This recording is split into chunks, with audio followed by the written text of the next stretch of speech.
researchers, and start beginning.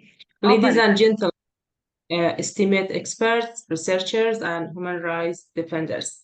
Greetings to you all. صبح خير خواستم به فارسی هم بگویم. I'm honored to be with you today for this event on this topic of the women's rights emergency in Afghanistan. Your presence here as experts in religious and human rights matters demonstrates your commitment and special attention to the sensitive situation and complex challenge that the women and people of Afghanistan are facing. Today, we have gathered to especially discuss the impact of the Taliban's vice and virtual laws. These laws, which claim to promote social order and morality, are in reality tools used to suppose citizens' freedoms and women's rights in Afghanistan.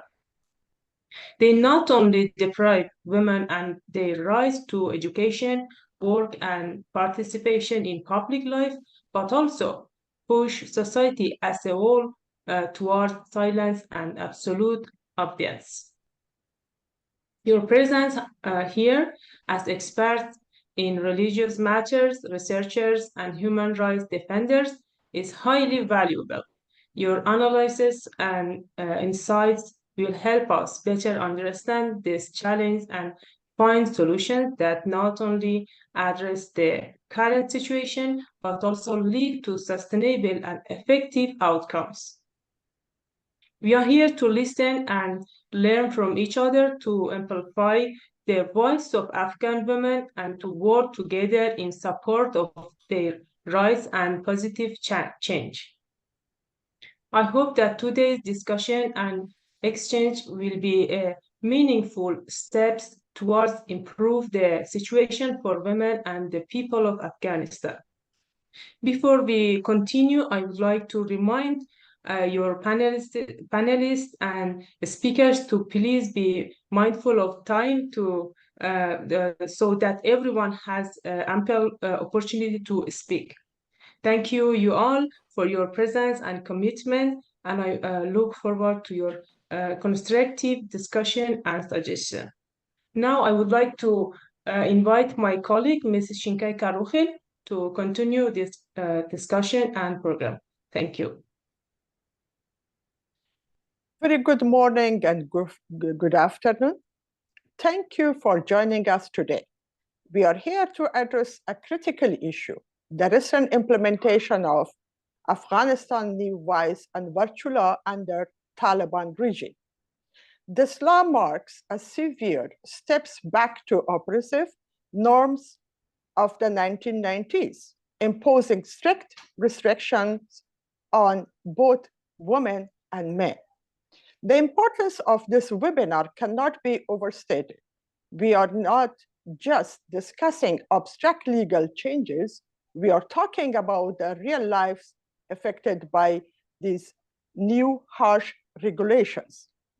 The law severely limits women's rights, including prohibiting them from speaking outside their homes and mandating the full body hijab, even hide the face and voice to avoid any fitna means social disorder or chaos.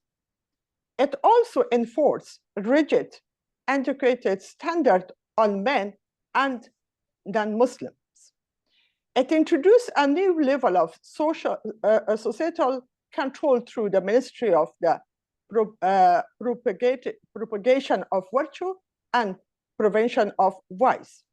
Today, we will explore the implementation of this law, its alignment with Sharia, and its impact on Afghan society. We will also discuss international mechanisms for holding the Taliban accountable and how the global community can respond. Your engagement here today is crucial as we seek to understand and address these profound challenges. Let's work together to shed light on these issues and explore ways to support those who are most affected. Thank you for all those participants, and especially our distinguished speakers. Today we have 6 distinguished speakers.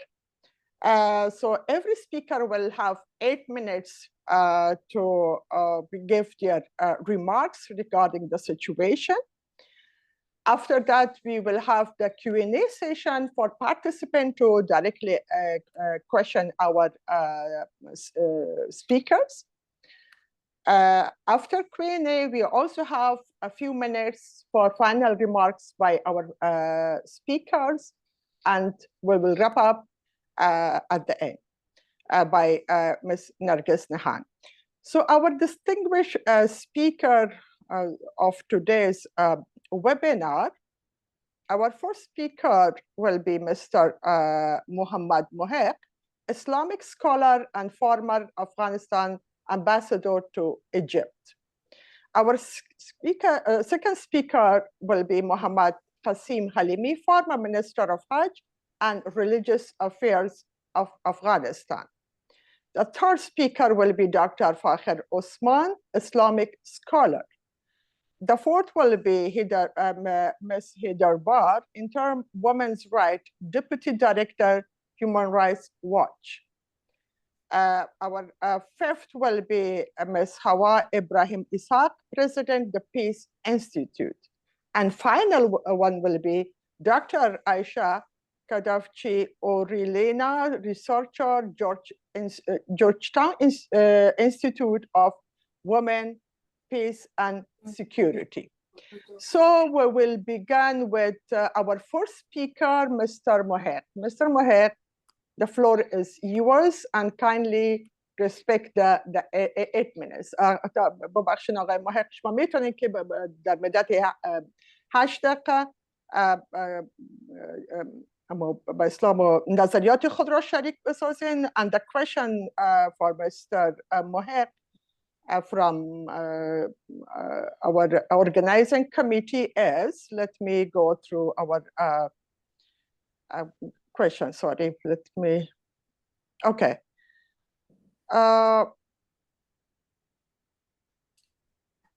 Mr. Mohiq, sorry, sometimes technology create more problem.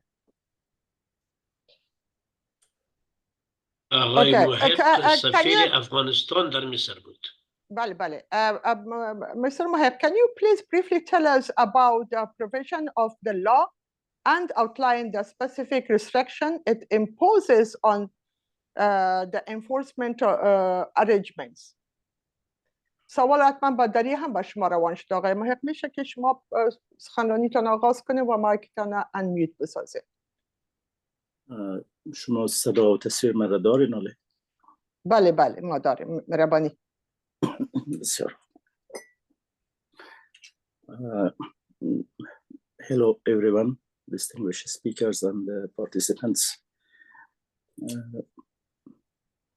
I apologize if coughing was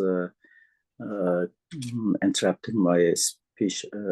I am suffering from severe coughing. This is which is called law.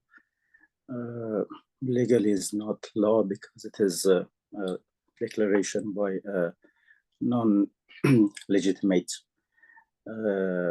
power in Afghanistan, but some people name it law.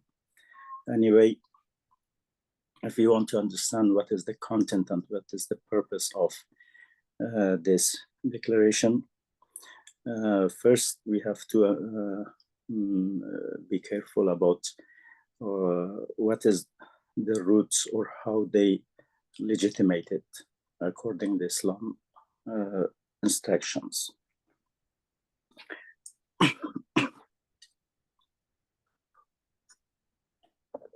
In Holy Quran, we have this term, Amr bil Ma'ruf wa Nahy anil Munkar. It means to advise for good things and prohibit or ask people to leave bad things or don't do it. In Hajj chapter, Quran Majid, in 41st verse says, الذين إن مكناهم في الأرض أقاموا الصلاة وآتوا الزكاة وأمروا بالمعروف ونهوا عن المنكر. Says when the good people or the believer take control or they have power, they pray for God, they give donation for poor people, and also they make amr bil ma'ruf wa nahy anil munkar. So the Taliban understanding of this verse and 2-3 other verses related to the same subject is so it is very literalist interpretation of this verse. And during وحياة سبب اگر چوی بگیر از آب کده بهتر است آب خودی گرم صدایت خراب میکنه. تایم ندارم حلیمی تشکر. During the Prophet time and his successors, Khulafai Rashidin, we didn't have an institution under this name.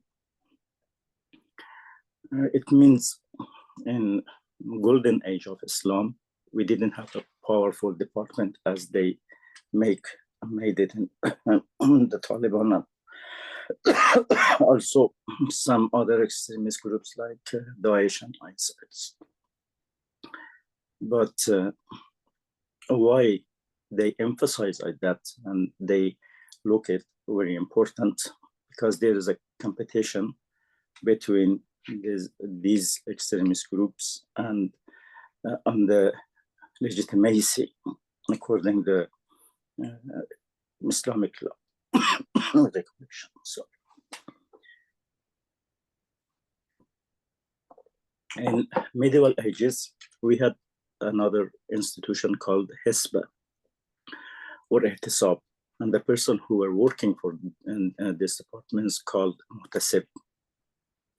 It was a little bit related to Amr bil Ma'ruf wa Nahy al Munkar, but not really the same. Hisba and Ihtisab was something created by Muslims, not in Quran. The Muhtasibs were doing something in that time. They were religious police and controlling some societies if they are following the religion or not. But many Muslim governments didn't create this department and didn't want to have it. And the Muhtasib didn't have a good name in Islamic history.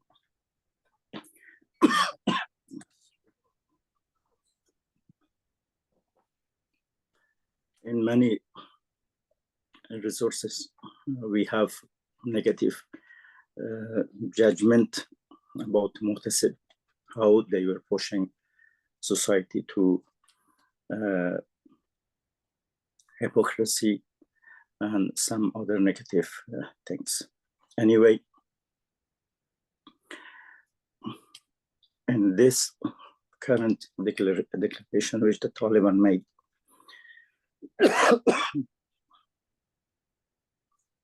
there are a few elements very important to understand. One is that they don't have Quranic support for most of what they say there. Their support is from some scholars from medieval ages. Those scholars were Muslim scholars, but according to Islamic jurisprudence, nobody is obligated to follow and obey and listen to them. They are part of the Islamic heritage, Islamic civilization heritage, but not obligatory for any Muslim to follow those scholars. Just they are scholars and we can use, we can take, we can choose, but it's not obligatory. The other point is Taliban made a powerful department, which is super department is above other departments. So this department, who is dedicated for this mission, they have authority to control the governors, to control the government employees, and also the ordinary citizens. The other point is there are intervene with other departments' tasks and assignments. They do something is related to Justice Ministry, something is related to Financial Ministry, something is related to Culture Ministry. So this method of governance is opposite of the modern governance system.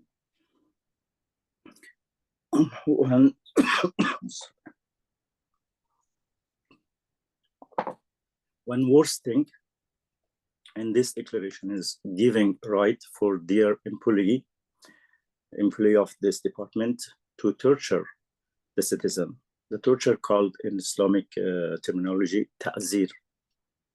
Ta'zir means you can arrest somebody and put him in jail, or stoning him, or any other kind of torture. So it's very dangerous because we have two kinds of punishment. One called had or hudud, which are defined and explained very specifically and very clearly in Islamic sources in Quran and Sunnah. But ta'zir is very general rule which gives authority for the person, for the officers to do anything they want. And they explained in this declaration what chapter is about ta'zir. And also they are violating the private life of the citizens. They're very important how to intervene in the dressing men or women, how they their style is for hair, for beard, for many things like that. محق صاحب اگر گپاتون انجام کنیم برای از اینکه شما بخوام تکلیف هم دارین 1 دقیقه دیگه برای شما وقت میتیم سر. I thank you. I'm very sorry. It's 10 days. I'm like that. I was trying to get different medicine to be ready for this meeting, but unfortunately, my coughing didn't change, and still I'm suffering. So thank you for your time, and I apologize for what happened. بسیار تشکر جناب محق صاحب. با وجودی که گروه شما را کمک و همراهی نکرد، بازم شما همراه ما بودین. جهان سپاس. اوز به جناب حلیمی صاحب تا وقت ورکو چې خبرې وکړي. جناب حلیمی صاحب ستاسو د دې قانون ګټه او یا هغه محدودیتونه چې په ښځو باندې وضع کړي دي څنګه تحلیلوي، ارزیابي کوي، او په همدارنګه څومره دا محدودیتونه په شریعت کې موجود دي یا شریعت حمایت کوي؟ که په 2 دقیقو کې خپل نظریات مو سره شریک کړئ. مننه. بسم الله الرحمن الرحیم. احترامات او سلامونه می ټول ومنئ، نمونه ناخلم. من میخوایم با یک مقدمه که در همین لوحه که پشت سر من میبینین در اوج ما به همین اساس مقدمه رو شروع کنیم، به این معنی که خداوند جل جلاله این امت را امت معتدل و میانگرا خلق کرده. خداوند جل جلاله میفرماید و کذالک جعلناکم امة وسطا. در حدیث یک طرف حدیث ایجا بالا نوشته است یسروا ولا تعسروا، آسانی و نرمی کنین، سختی نکنین. در دیگر طرف حدیث بشروا ولا تنفروا، یعنی بشارت یا خوشخبری بدین به مردم از دین متنفر نکنین. هر قانون که وضع میشه با اساس 5 نکته اساسی وضع میشه که در اوج حفظ دین است، ما مقاصد شرعی داریم. مقاصد شرعی تنها در دین اسلامیه، در دین اسلامی، مسیحیت، یهودیت، نصرانیت، تمام ادیان سماوی که وجه حفظ دین است، حفظ عقل است، حفظ نسل است، حفظ عزت و کرامت است و حفظ مال است. هر قانون که با این 5 اساس تضاد بود او قانون مردود است. قانونی که طالبان با نام امر بالمعروف و نهی از منکر ایجاد کرده در اکثر نقاط نه تنها امر بالمعروف و نهی از منکر نیست، بلکه امر به منکر و نهی عن المعروف است. ما امر بالمعروف و نهی از منکر ی دعوت است به سوی خوبی و دعوت است به منع از بدی و خداوند جل جلاله با وضاحت میگه که ادعو الی سبیل ربک بالحکمت والموعظه الحسنه، یعنی شما مردم به سوی خداوند جل جلاله به نیکو و با اخلاق و به حکمت دعوت کنید، نه به تشدد و افراط. از لحاظ قانون و قانونگذاری جناب سفیر صحبت کردن، من نمیخوام که چی صحبت بکنم، اما میخوام که به سوال جواب بده مستقیما. این قانون برای مهر کردن مردم افغانستان است، ظلما و قهرا، نه قانون الهی. چیزی که اینا میخواین امور به شکل قانون آوردن. در شریعت استفتاء میشه، از مردم پرسان میشه. هر وقت که قانون جور میشه رعیت و یا مردم در نظر گرفته میشه، یا از طریق استفتاء و از طریق انتخابات که باز انتخابات عمومی در قانون نمیشه، پارلمان از اون نمایندگی میکنه، یا از مردم باید نمایندگی باشه که با مردم قانون شریک شود و مشکلات قانون هم باید در نظر گرفته شود و از طریق پارلمان یا نمایندهای مردم قانون تصویب میشه. در اینجا هیچ چیز وجود ندارد. قوانینی که به خاطر زنان وضع شده، ما فکر میکنیم که اصلا قانون برای زن وضع نشده. زن در جامعه وجود نداره. از دیدگاه قانون و قوانین دیگری که اینا وضع کرده، اصلا زن در جامعه وجود نداره. ما خوب به این نظر هستم که اینا اصلا قانون در قانون باید زن نمی آورد. زن را هیچ نمی آورد که زن چیکار بکنه چیکار نکنه، چون زن در جامعه از دیدگاه قانون اینها زن وجود نداره. وقتی که زن به مکتب هم رفته نمیتونه، به پانتون هم رفته نمیتونه و با اساس عمیق قانونی اجرا که گفته که زن باید حجاب کامل بکنه و صدایش بلند نشه، حتی در حاشیه نوشته کرده که بر مسجد هم نروه، به نماز عید و به نماز تراویح رفته نمیتونه. وقتی که زن به مسجد هم رفته نمیتونه، به پانتون هم رفته نمیتونه، به مکتب هم رفته نمیتونه، به عید هم رفته نمیتونه، موعظه هم شنیده نمیتونه، پس زن اصلا وجود نداره. در حالی که حکم الهی است که امر بالمعروف و نهی از منکر وظیفه هر فرد مسلمان و هر فرد مسلمان، زن و مرد است. وقتی که زن علم نداشته باشه، مسجد هم نروه، موعظه هم نروه، عید هم نروه، نماز جمعه هم نروه، به مکتب پانتون نمیره، پس زن چیز یاد نداره. وقتی که یاد نداشته باشه امر بالمعروف و نهی از منکر نمیکنه. بناهن در جامعه فعلی زن اصلا وجود نداره و اینا نباید برای زن قانون می ساخت، چون زن اگر در جامعه وجود می داشت بعد از اون می گفتی که زن برای زن قانون ایجاد کنید. زن از خانه بیرون نباید بره، پانتون نمیره و مکتب نمیره و کارم نمیره، و اگر بیرون میره به اساس قانون اونها رویشون مکمل که بسیار یک جزئیه فقهی است.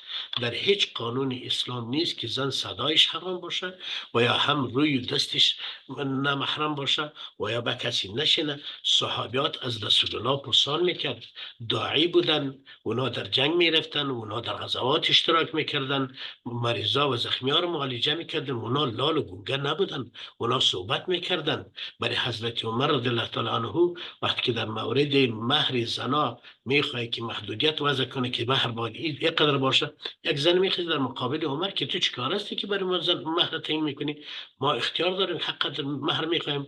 عمر به او قوت و به او عدالتش میگه که اصاب المرأة وقت عمر، زن راست میگه و عمر اشتباه کرده در این مورد. این زن نبوده، این صدای زن نبوده، این خط نوشته نکرده، پیام روان نکرده بود. برای عمر مستقیما در مجلس میتونه که تو چیکار هستی که برای ما مهر تعیین میکنیم.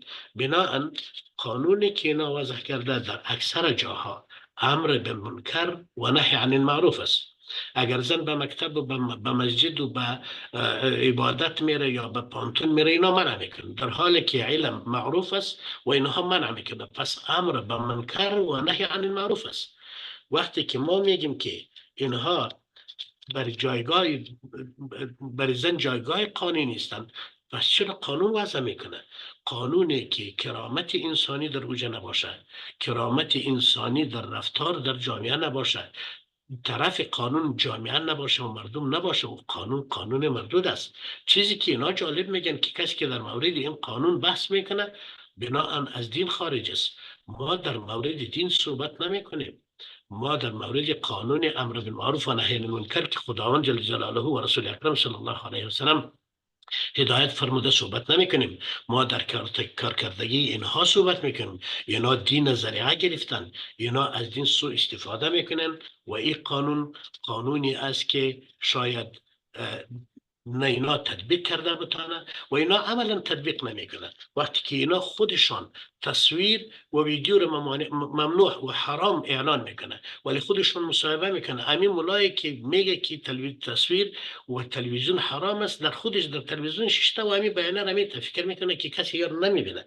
بنابراین ما فکر میکنیم که اینا چیزی که میگوین و اونا خودشان عملی نمیکنن، بالای مردم ظلم و قهر عملی میکنن و این قانون نیست. از لحاظ ما این افکار یوناس افکار افراطی است، بالای مردم ما تحمیل میکنن. بخیر باشین. فکس هفتو 59 ثانیه شد.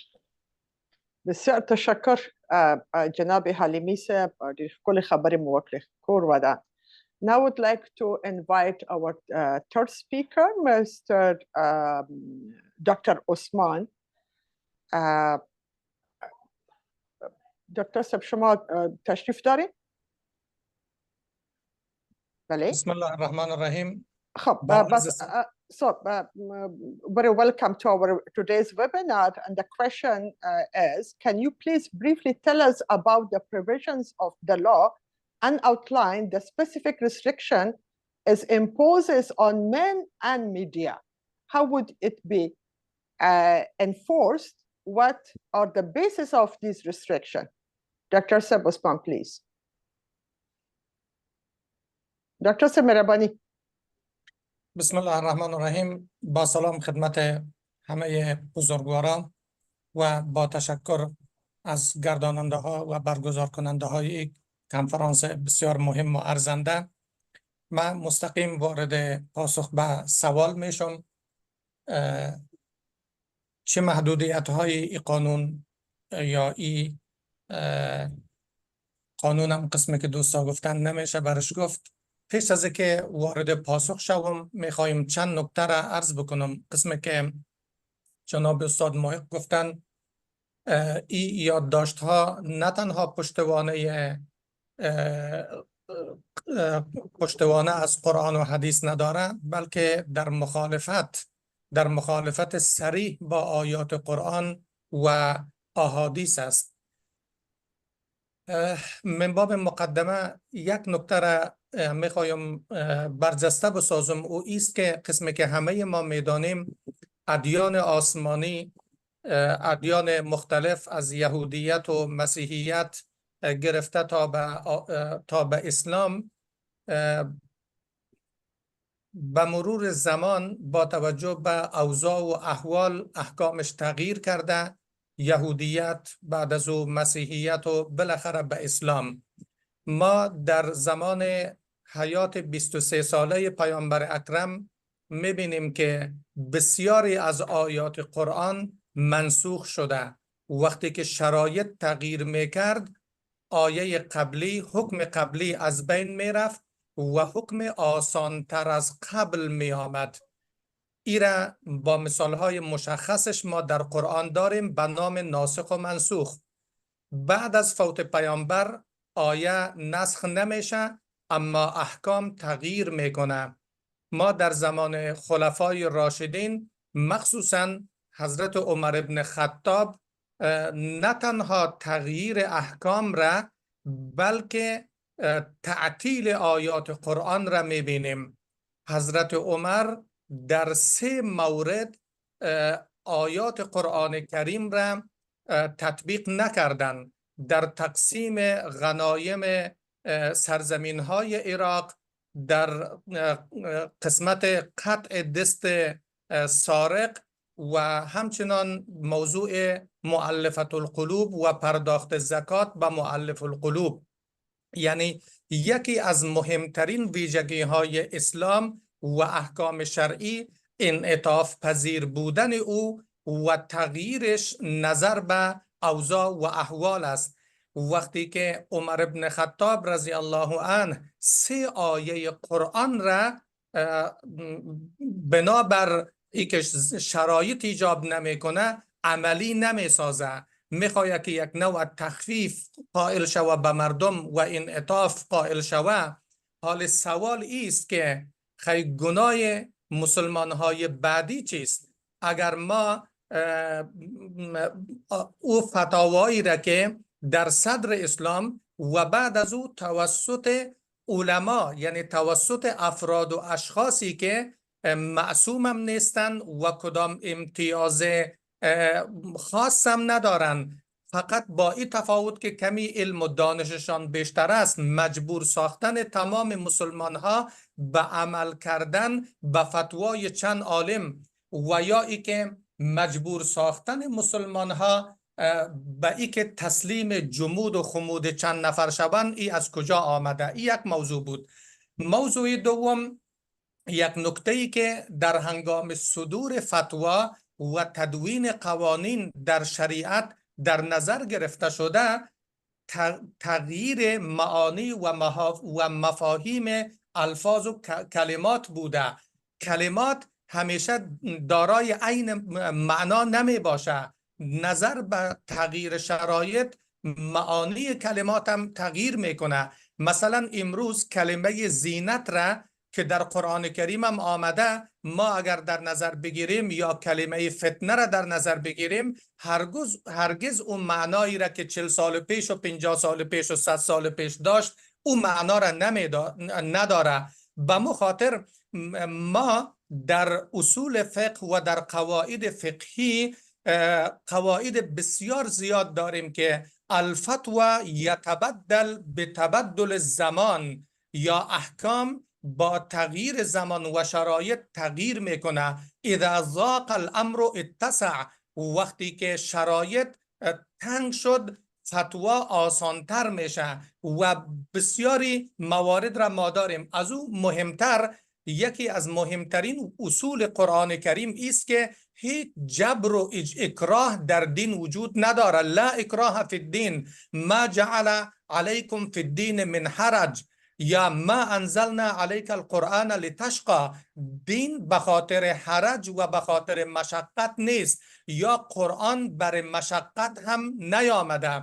به مو اساس این مواردی است که متاسفانه این قطعا در اینجا رعایت نشده و در نظر گرفته نشده. نکته دیگری را که میخوایم اشاره بکنم، آیا یک نظام اسلامی برای تطبیق احکام شریعت و دین تنها زنا را پیدا کرده و تنها روی و چهره و نوع لباس پوشیدن و صدای زن را پیدا کرده، در حالی که دمین نظام فعلی در همین شرایط فعلی در وزارت مالیه، در شاروالی ها، در گمرکات عیناً اونمو قوانین تطبیق میشه که در زمان جمهوریت تدوین شده و وقتی که مثلا مالیه گرفته میشه، تمام انواع و اقسام مالیاتی که در زمان جمهوریت گرفته میشد حالی هم گرفته میشه.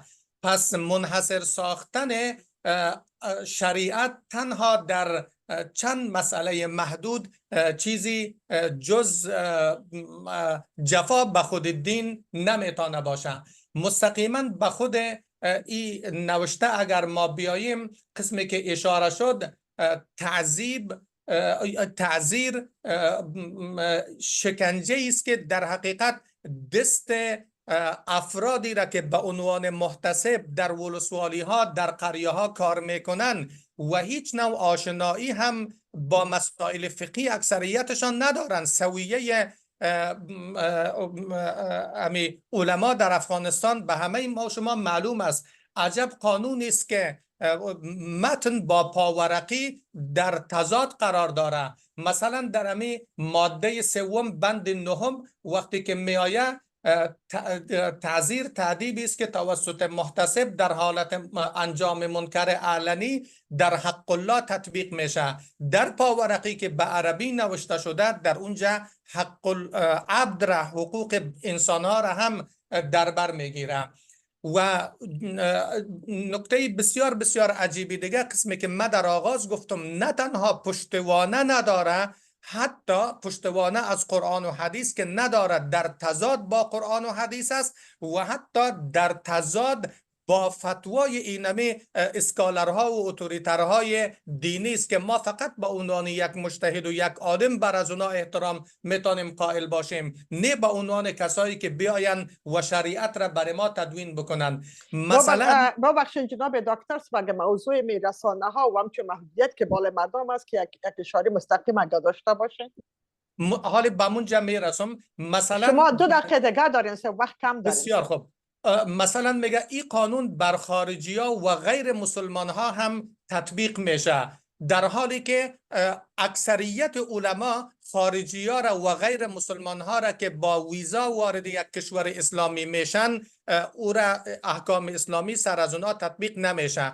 مستقیما به قسمت رسانه ها بیاییم. خب این موضوع بسیار واضح است. وقتی که خودشان از رسانه ها استفاده میکنن، اصلا موضوع تصویر را که اینا حرام میدانن، این خودش در مخالفت با داستان حضرت سلیمان علیه السلام که در اونجا اگر همین تصویر را ما مجسمه هم بدانیم، اینمی مجسمه جور کردن و ساختن اجسام در خود قرآن کریم آمده. ای که ما بیاییم و یک قسمی که من در آغاز گفتم که معانی کلمات را ما باید درست بفهمیم. تصویر چیزی نیست که اینا فکر میکنن.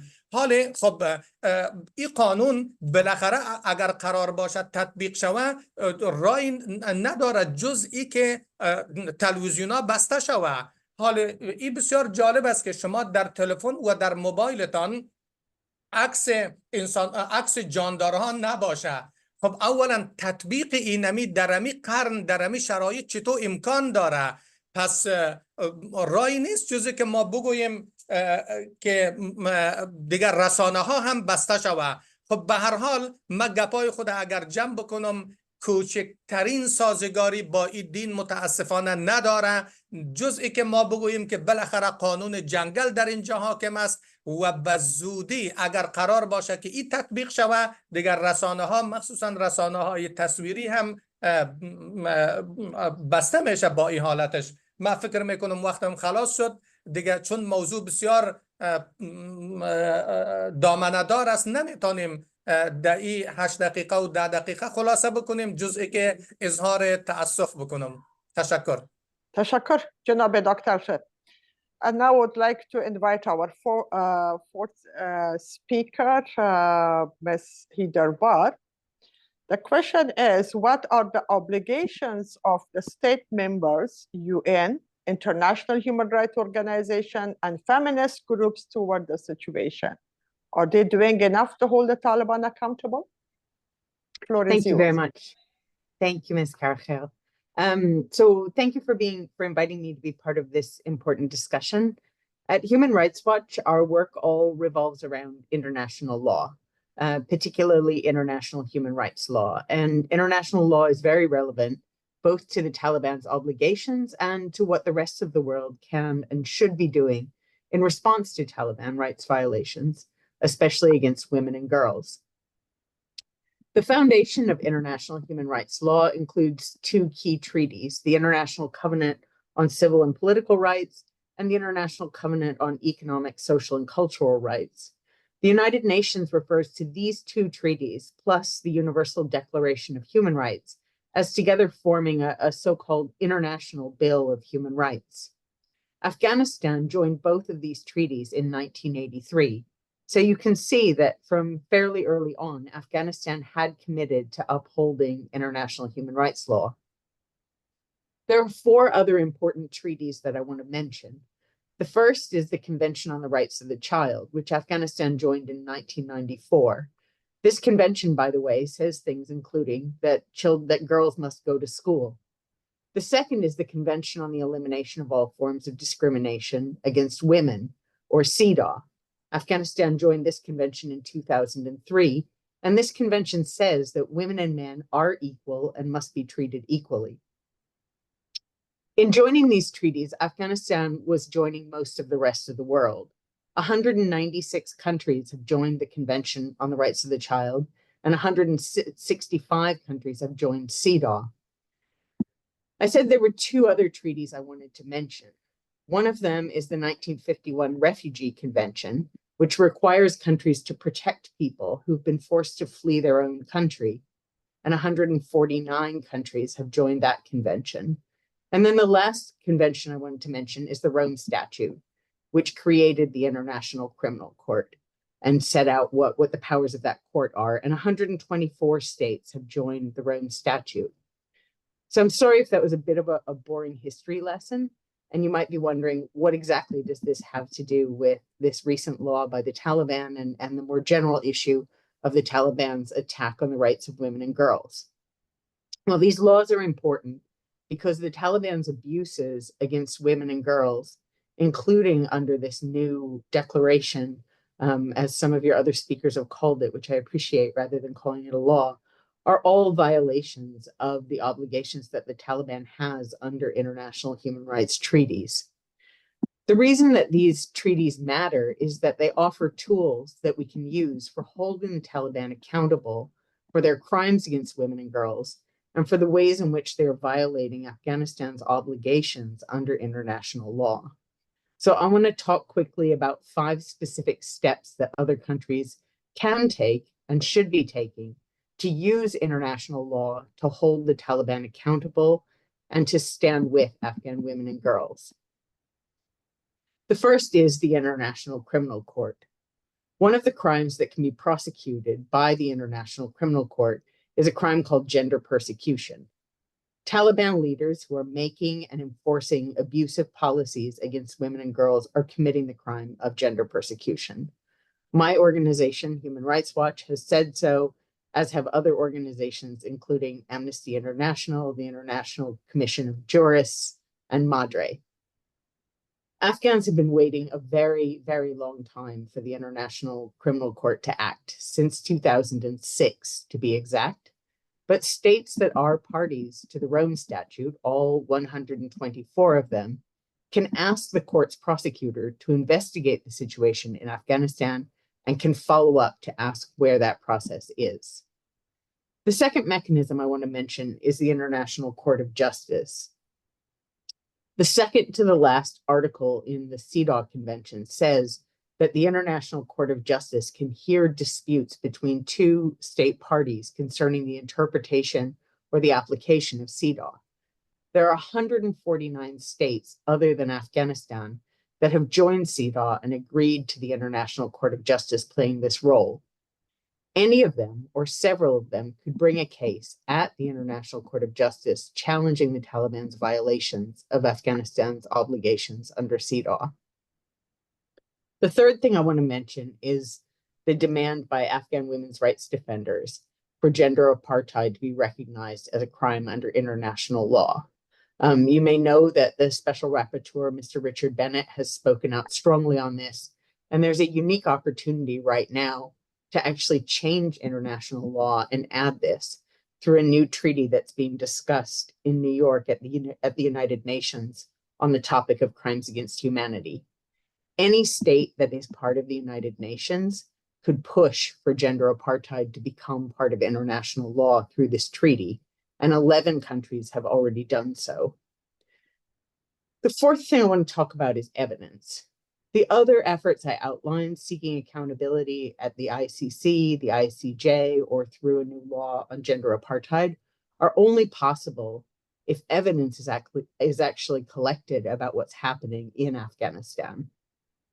For information to be admissible in court as evidence, it has to be collected and preserved in specific and very careful ways.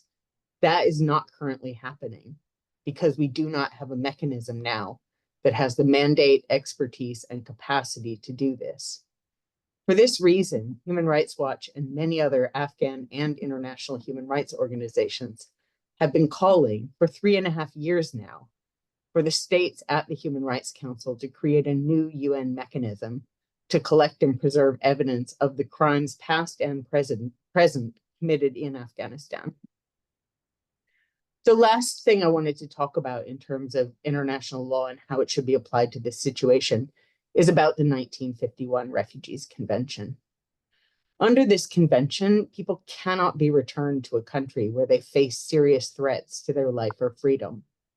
All of the countries that have joined this convention should be doing much more to assist Afghan women and girls who are being forced to flee from Taliban abuses. Several countries and the European Union have already issued guidance saying that if you are a woman or girl from Afghanistan, you are automatically at risk of persecution in your home country. All other countries should make a similar determination, and all countries should be working actively to help create pathways so that women and girls who feel they need to flee can actually do so. The women's rights crisis in Afghanistan has grave implications for the rights of women and girls everywhere on the planet. There are concrete steps that states can and should take to push back and hold the Taliban accountable for their crimes and abuses. They just need to do so. Thank you. Thank you so much. Let me tell you that you have lots of admirers among Afghan women, and I'm also one of them. So now I would like to invite our fifth speaker, Mrs. Hawa Ibrahim Ishaq. And the question is, what are the obligation of Islamic countries and OIC towards this situation? Are there provisions in Sharia that can be used to challenge these restrictions? Ms. Hawa, please. Assalamu alaikum wa rahmatullahi wa barakatuh. I will show my face. My internet is not so good, and I'm going to go off so that you can hear me. Let me speak from 3 angles, building on the last speakers. The OIC is the Islamic Organization of Islamic Cooperation. And as the name indicated, it is a cooperation that is founded in 1969 with the objectives of promoting Islamic solidarity among member states. The OIC has 56 members plus 1, which is Palestine, that is not a state. And in addition to that, they also have cooperation in issues of economic, social, and cultural, scientific, and other fields. They do consultation among member states. They support restoration of complete sovereignty and territorial integrity of any member state, among many of the things they have been doing or they are still doing. OIC has intervened, OIC has intervened in several gender-related issues, and I want to point out 3 things. The first one is that OIC had made a lot of declaration and has taken some few actions on some of their declaration to advance issues of women's rights. And in this case, I think the situation in Afghanistan, one could look at it from that lens of what is it in those provisions that we can use to be able to stabilize things that are difficult right now. They have intervened in their Istanbul Declaration of 2016, and they updated it in 2022. Issues of education, health, decision-making, participation in politics, economy, empowerment, social protection, and protection of women from violence and women in crisis. I'm going to speak at the end on how I have used some of this language as a practitioner on the ground.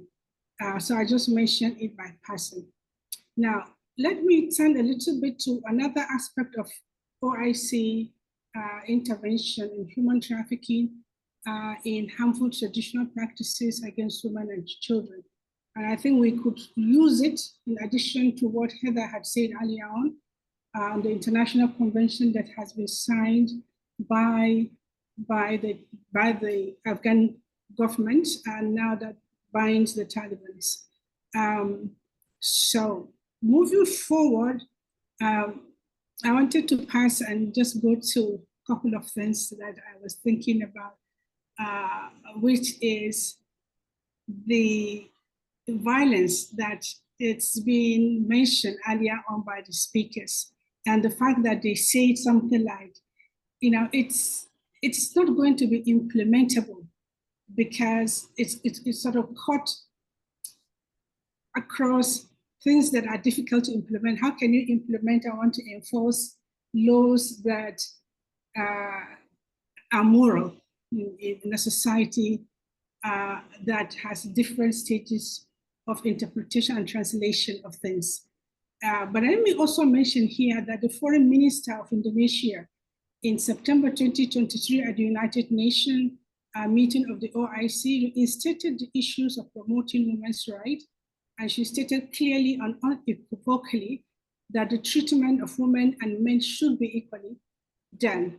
And this, she also pinched her tent on some Islamic hadiths and Quranic verses, which I will mention in a moment.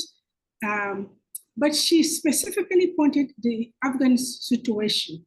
And what we are doing today, I think, goes deeper, just like us, deeper than a webinar, more to creating awareness of this conversation. I'm in Nigeria right now, in Abuja, and we have over 100 million people.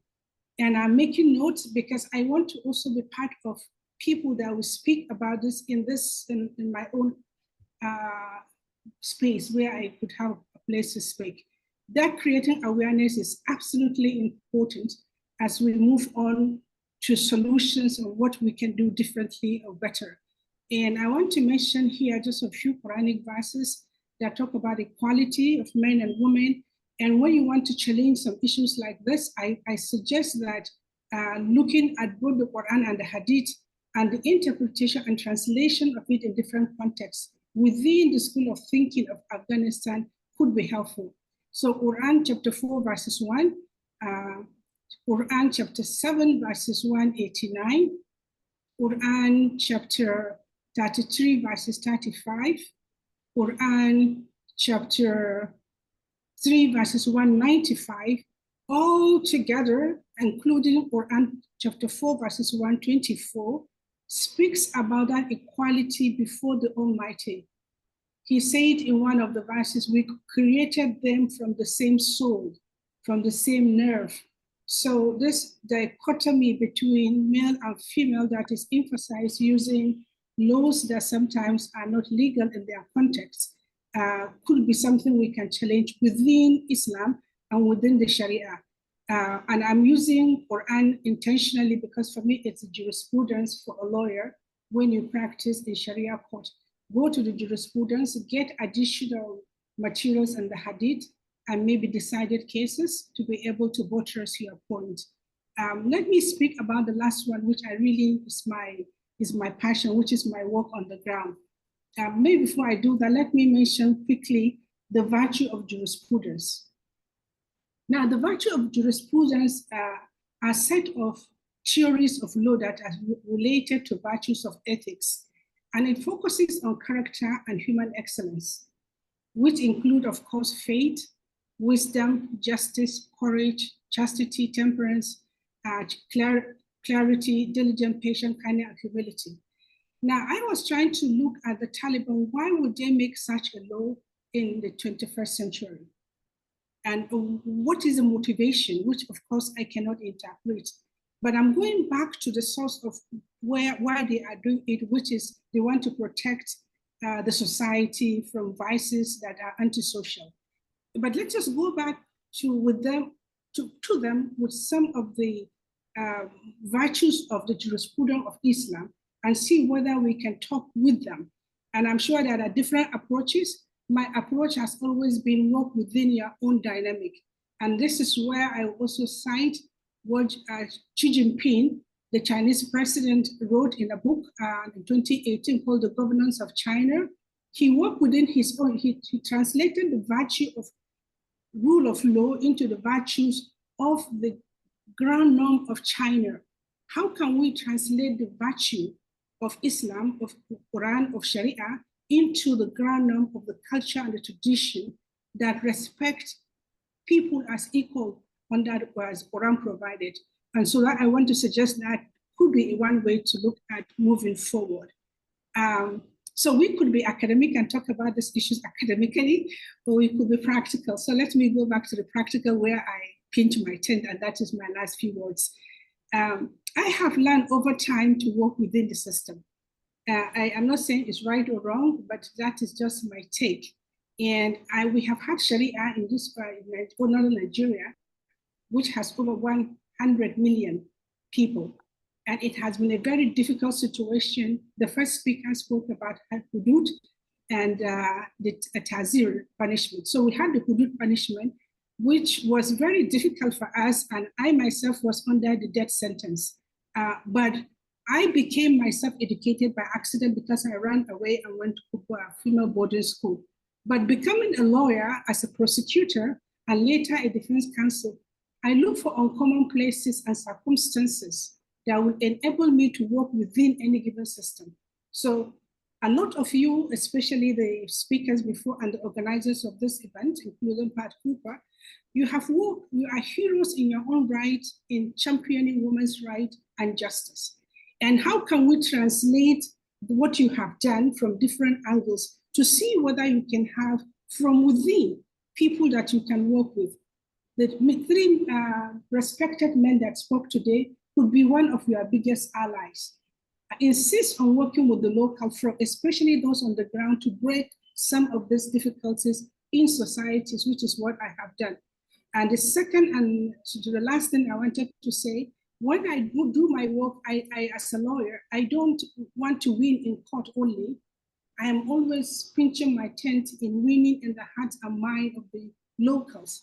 Because if we can get either mothers or aunts or older people that are respected, because the Quran, one of the hadith, it says, maybe heaven is on the feet of the mother. So mothers are respected. How can we identify those people in communities and in societies that we live in, collaborate with them, including people that disagree with us? And finally, I want to say that the solutions are, the situation is dire. I was reading it and I was trying to take it in. It's really dire in Afghanistan for women and children. But you know what? The resolve to get solution is even bigger and more expansive. And each of us here and beyond have something to add to that. And I hope that we can be partners in trying not to be quiet, not to be silent, but to speak out and to ensure that the world is a better place, because each of us have come around Afghanistan, women and children and men, to make the world a better place. Thank you. Thank you so much. And hopefully that one day a group of women scholars, including you, go and have a meeting and discuss about this law with Supreme Leader of Taliban and the Vice of Virtue Minister, and hopefully you can convince them as a Muslim, from Muslim country, to talk about this. So our final, I would like to invite our final speaker today, Dr. Aisha Kadaifji Orilina. The question is to answer what are the available international accountability mechanisms that can be used for holding the Taliban to account for a systematic and extreme oppressions of women and girls. Dr. Aisha? Thank you so much for inviting me to this very important meeting. So some of the points that I will make has been mentioned before by Ms. Heather Barr as well as Ms. Hawa Ibrahim, but I think it's really important to reemphasize them. So the so-called laws of Taliban represent a serious violation of women's rights guaranteed by both Islam and international law, as we have established. And they're also assault on human rights standards. And it has been suggested that the extreme measures implemented by Taliban are comparable to apartheid, where segregation and exclusion is not based on race, but instead gender. This systemic oppression, this gender apartheid, is a crime against humanity, as it is now recognized. And when implemented on this scale, it demands the strongest possible international response. So some of the international mechanisms that are available to hold Taliban accountable for this systemic oppression includes, first, the Convention on the Elimination of All Forms of Discrimination Against Women, the CEDAW, which was mentioned earlier. So CEDAW committee monitors state compliance with the treaty, which Afghanistan has ratified. And the committee can engage civil society and international organizations to report on the systemic discrimination taking place. Under the optional protocol, although Afghanistan is not a member to, not a party to, but individuals and groups can submit complaints and committee can initiate inquiries into these grave systemic violations of the women's rights. Second is the United Nations Special Rapporteur on Violence Against Women. The Special Rapporteur can investigate or should investigate and report all the gender-based violence and discrimination that's happening. This goes back to what Ms. Barr was talking about, providing the evidence. This mechanism can conduct fact-finding missions in Afghanistan and issue urgent appeals to protect the rights of women and girls. And of course, this rapporteur should work very closely with Rapporteur Richard Bennett, who has been working on some of these issues prior, but now been banned from Afghanistan makes it even more important that we address this issue. A third one is the Human Rights Committee in the United Nations. The UN Human Rights Committee observes the implementation of International Covenant on Civil and Political Rights by the states parties. ICCPR violations of women's rights observes violations of women's rights, including restrictions of movement, expression, and participation in public life, and they could be addressed through individual complaints under the optional protocol of the ICCPR. UN Special Rapporteur on Freedom of Religion and Belief is another one. Given the Taliban's enforcement of these particular interpretation of Islam, which suppresses other forms of expression, the Special Rapporteur on Freedom of Religion of Belief should investigate and report on the religious practices that restrict women's freedom of thought and conscience and religion. Of course, ICC, in extreme case of gender apartheid like this one, United Nations Secretary Council referred this situation to ICC, and the Rome Statute includes gender-based persecution as a crime against humanity, and the Taliban's oppression of women definitely would qualify in this. I'm not a legal expert, but it has been suggested as before. A third one that involves particularly the United States is the Global Magnitsky Human Rights Accountability Act, which allows the United States government to impose targeted sanctions on Taliban officials involved in these human rights abuses. These sanctions include economic sanctions, travel bans, which could be targeted towards the Taliban leaders responsible for enforcing gender discriminatory policies. These are non-Islamic international accountability mechanisms, but we also, going back to OIC, and any affront to Afghan women is an affront to all Muslim women, especially all Muslim people, actually, but men and women. So it is our responsibility as Muslims that we must rise in solidarity to ensure that Afghan women have the tools, the platforms, and the supports they need to claim their rightful place in society. So OIC, which is the second largest intergovernmental organization after the United Nations, has a very important and key role to play in keeping Taliban accountable. So OIC aims to promote peace, tolerance, and justice within Muslim world. So all the principles that the Taliban so-called law is violating. OIC and the accountability of women's rights can promote women's rights and social justice by first condemning the Taliban's interpretation of Sharia much more strongly than before. They should definitely publicly denounce the Taliban's laws that violate Islamic and international standards. But at the same time, they should engage in diplomacy and advocate for restoration of women's rights by engaging the Taliban diplomatically. A year ago or so, there was an event, a conference that was organized by OIC, but there has to be some more follow-up, and it's not just talking, but putting this into practice. Providing Islamic Solidarity Fund or other similar mechanisms, OIC can provide humanitarian financial assistance to Afghan women and girls to support their education, vocational training programs, among others. Of course, the responsibility of Muslim scholars and communities, and as Muslims, we have a responsibility, I believe, as a Muslim, to defend and stand up for the rights of our fellow Muslims. And it's our moral duty to speak against Taliban's actions. So fatwas and religious edicts, there have been some issued, but we have to emphasize them more, and these should come up much more forcefully to challenge the legitimacy of Taliban's interpretation. Of course, Muslim countries, Muslim majority countries, need to take more proactive stance by having diplomatic pressure on Taliban and focusing on the Islamic principles of justice, peace, and gender equality. Economic pressures, together with OIC and Muslim majority countries, should leverage Islamic economic measures and withdraw aid to pressure Taliban to restore women's rights. Public condemnation is also very important, I think. And just on that, finally, I think it's really important that we have Afghan women and other Muslim women be part of these accountability mechanisms, and women must have a seat at the table to defend their rights and to contribute meaningfully to the peace process, but also defending their rights. In that note, I'd like to plug in that in this regard, we recently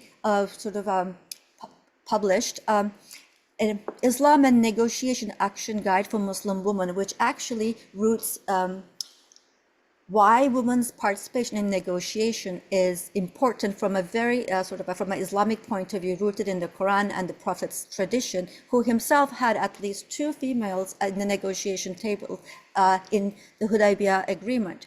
Also, this toolkit provides all the detailed explanations based on the Quran, the maqasid, the reasoning of the Islamic law that ensures gender justice, provides examples historically and currently with facts and Quranic and other textual support to defend women's rights against these Taliban's interpretation. Thank you so much.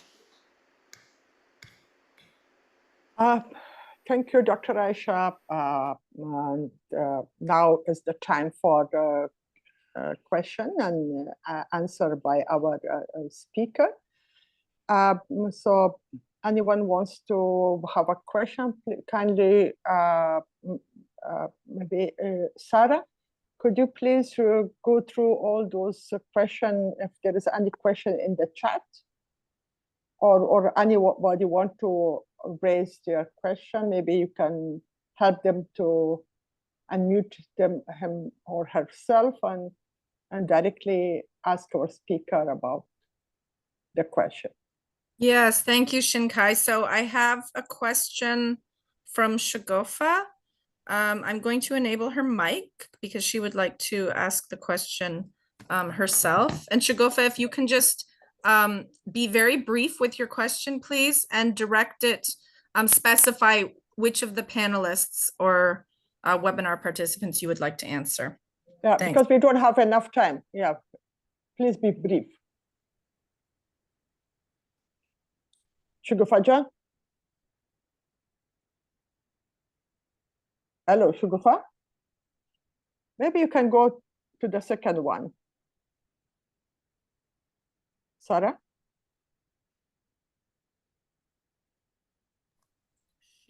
Are you able to speak, Shagofa?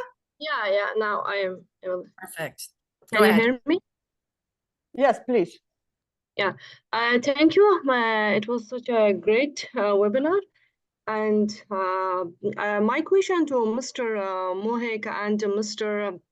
Halimi, I would like to ask about why like you do not invite or speak with other Islamic scholars, that they speak with the Taliban or convince Taliban, because there is money other Islamic secular organization in the world that this is their job, like to do advocacy for the other Muslim countries.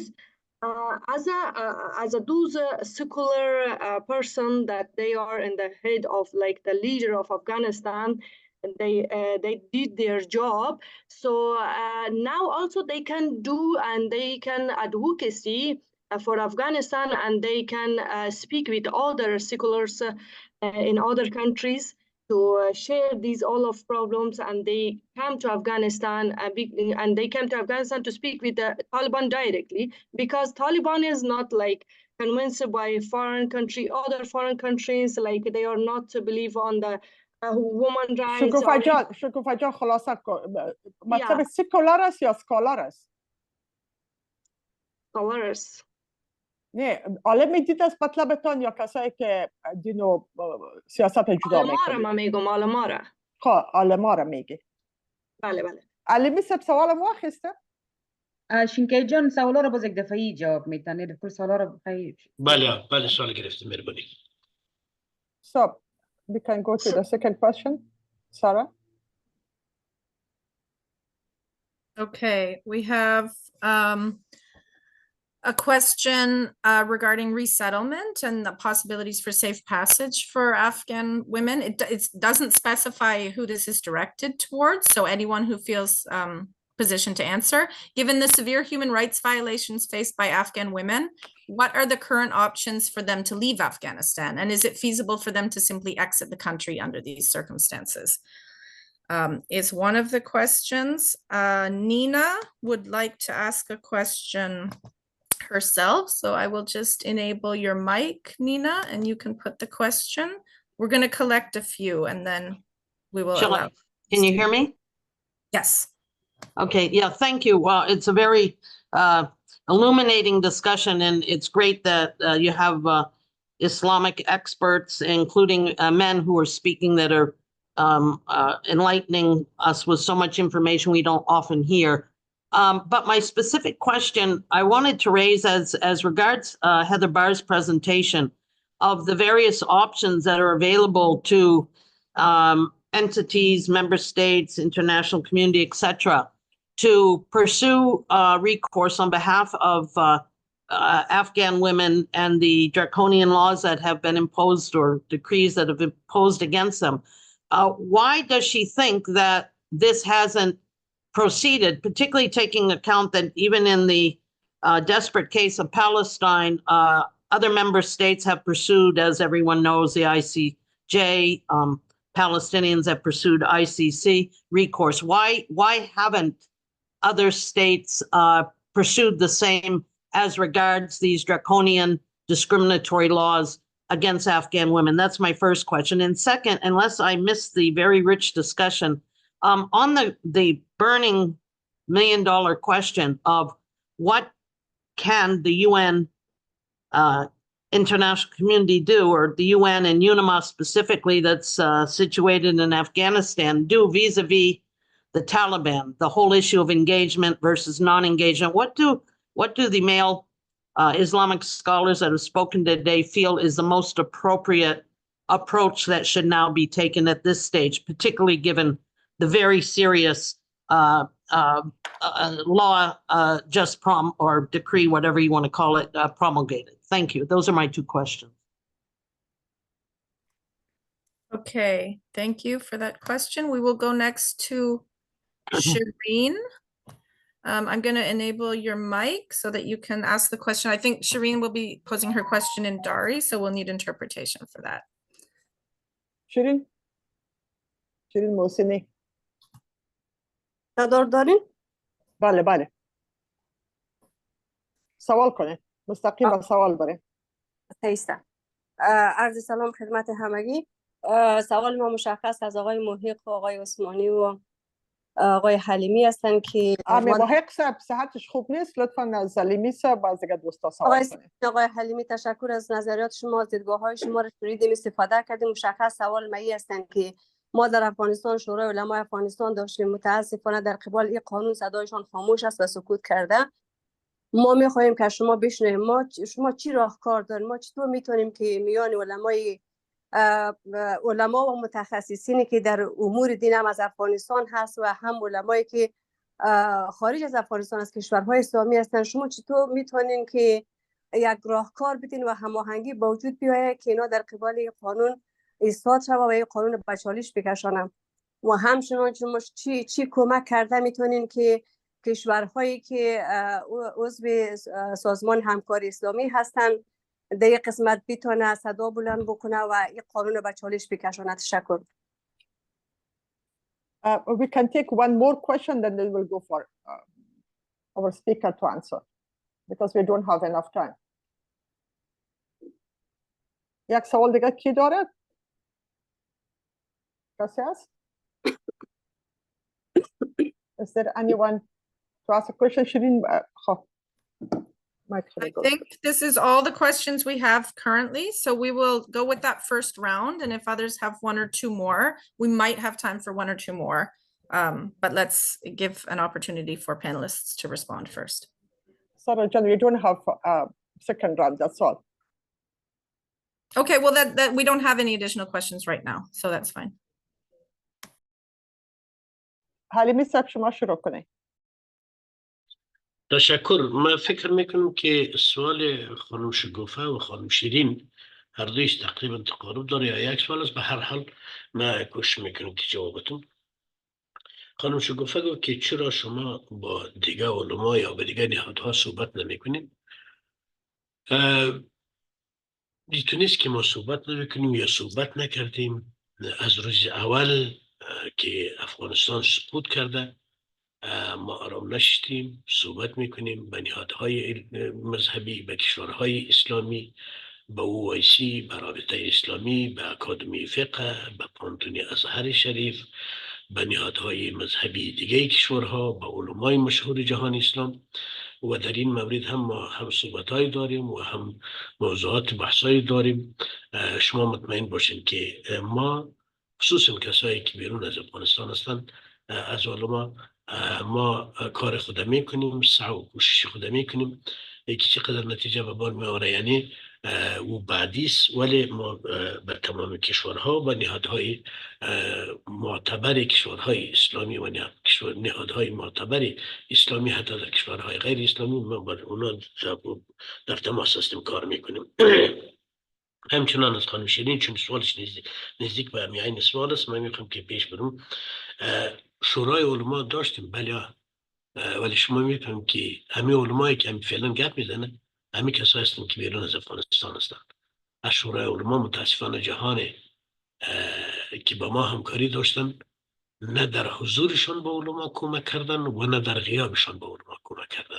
چند محدود عالمی که بیرون رفته و میتونه صدای خود بلند کنه دیگه همهشان در افغانستان هستن و وضعیت افغانستان در شما بهتر معلوم است. با وجود ازی هم علمای هستن در داخل افغانستان هم که هم صدای خود بلند کردن، هم گفتن، هم در مطبوعات آمدن.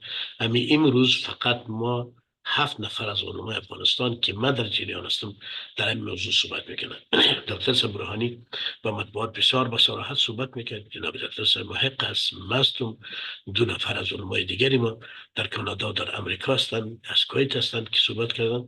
ما بین نهادها در تماس هستیم، علما، شورای علما یا اعضای شورای علما. من هم عضو شورای علما و سخنگوی شورای علما بودم. ما در این مورد هستیم. چیزی که خانم شیرین پرسان کرد که با OIC یا با چی راهکارهای مصروف هستیم یا کار میکنین، ما مصروف کار هستیم. حتمی نیست که راهکارها رو فعلا بگوییم ولی مصروف کار هستیم و انشاءالله که نتیجه هم خواهد داد. در مورد خانم نینا لاهورد که گفتن که دیگه کشورها چی کرده میتونه و یا یوناما چی کرده میتونه، من این به 2 بخش تقسیم میکنم. کشورهای اسلامی یا کشورهای شرقی، کشورهای همسایه، ما با اونا در تماس هستیم و کشورهای همسایه هم خطر احساس میکنه و روز به روز همون گمانی که میرفت یا فکری که میکردن که ما به طرف خوب روان هستیم اشتباه خود درک کردن. و کشورهای اسلامی هم با ما هم نوا هستن و کار میکنن و چیزی که بسیار جالب براتون بگم، در همه هفته گذشته که در کینیا OIC کنفرانس داشت و وزیر خارجه طالبان اوجا رفته بود. رئیس اکادمی فقه و وزیر خارجه بسیار به لهجه تند صحبت کرده و گفته که جواب خداوند چی میدی شما مردم در مورد زنان افغان مسلمان به خداوند چی جواب میتین که کارا رو شما میکنید و چرا مردم افریب میتین، چرا دین بدنام کردید و چرا مردم دروغ میگین و چرا به خدا فریبکاری میکنید. یعنی این گپ از رئیس اکادمی فقهی که او جزء اویسیست با یک وزیر خارجه گپ عادی نیست و او لاجواب فقط یگانه چیزی که میگفت همین بود که با ما فرصت بدیم و او باید میگفت که نه شما دور میگید فرصت نیست. میمان بخش دیگه کشورهای یوناما و کشورهای غربی اجازه بدیم بسیار به صراحت بگویم که اینها منافع خود در نظر میگیرن، هیچ چیز در نظر نمیگیرن. اگر زن و مرد همه را اعدام بکنه افغانستان تا که منافعشان در خطر نباشه، اینا هیچ کار نمیکنن و متاسفانه تحت نام تعامل با اینا همکاری میکنن و من در این جرم تمام کشورهای غربی را در این جرم شریک میدانم و اینا همکارشان هستند. بخیر باشید.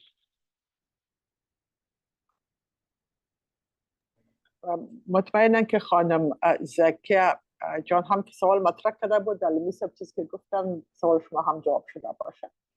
Yes, who else wants to speak? I think Ms. Iderbar, you want to answer some question? با خیالم به این سوالات الان مرا نگاه کردید چطور کل کار یا از خانم نهان است یا از خانم خواری و همچنان خواهر مکاکر صاحب. کل مشکلات خو مردا جور کرده به مو خاطر شما رو نگاه کردیم. پس اگر من مرد بودم درست است.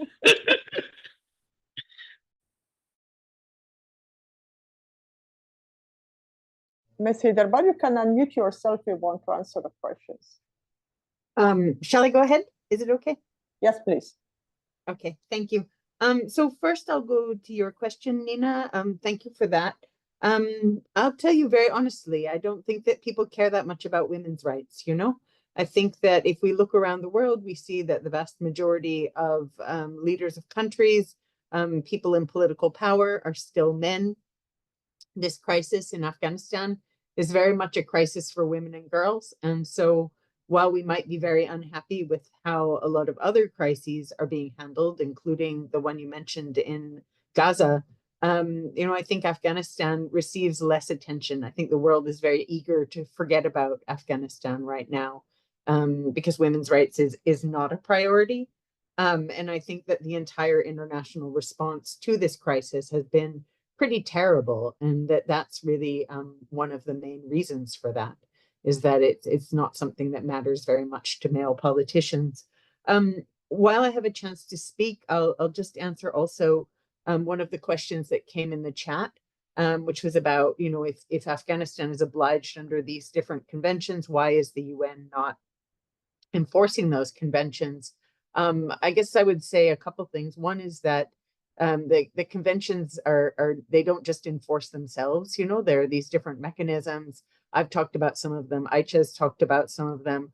But some of the things that I talked about are steps that need to be taken to enforce these treaties. I want to say also, though, that the UN has not been covering itself in glory. I think that one of the reasons that the Taliban have issued this declaration at this moment and that they've barred Richard Bennett from visiting the country is that they're feeling so emboldened after the way that the United Nations gave into their demands around the Doha 3 meeting and agreed to exclude Afghan women from the meeting, exclude human rights from the agenda. I think that was very shameful and very harmful. And last, I just want to say, I'll take the second question quickly, if I may, about how can Afghan women and girls leave Afghanistan if they need to? And the answer is not really. I mean, we know a lot about how incredibly difficult the situation is for people who fled Afghanistan who are in Iran and Pakistan, which is where the majority of people are. People are being deported from both countries. People are not able to work legally. They face great difficulties sending their children to school. Many people also still don't feel safe from the Taliban in those countries. They don't have a way to survive financially, so they're being forced sometimes to go home because they run out of money and can't feed themselves, or they're being deported, they're hiding indoors, afraid of deportation. And this is why it's not enough for countries to say, okay, if an Afghan woman or girl arrives in our country and seeks asylum, we're going to give it to her. There actually have to be ways that Afghan women and girls who fled can be helped to get to a country where they can resettle safely and permanently, because they cannot do that in Pakistan or in Iran. Thank you.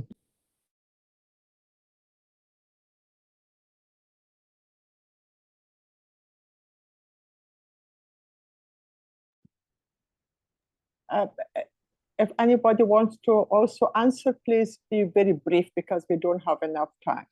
Can we go to Mr. Minister, Dr. Usman, and then after that we can go to others. They can just briefly give their last points in response to questions and also overall discussion.